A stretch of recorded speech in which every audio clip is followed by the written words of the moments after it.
تبارك الذي بيده الملك وهو على كل شيء قدير.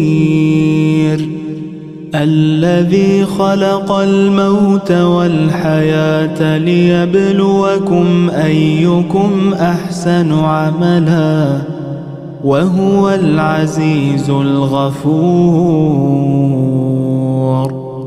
الذي خلق 7 سماوات طباقا ما ترى في خلق الرحمن من تفاوت فارجع البصر هل ترى من فطور ثم ارجع البصر كرتين ينقلب إليك البصر خاسئا وهو حسير.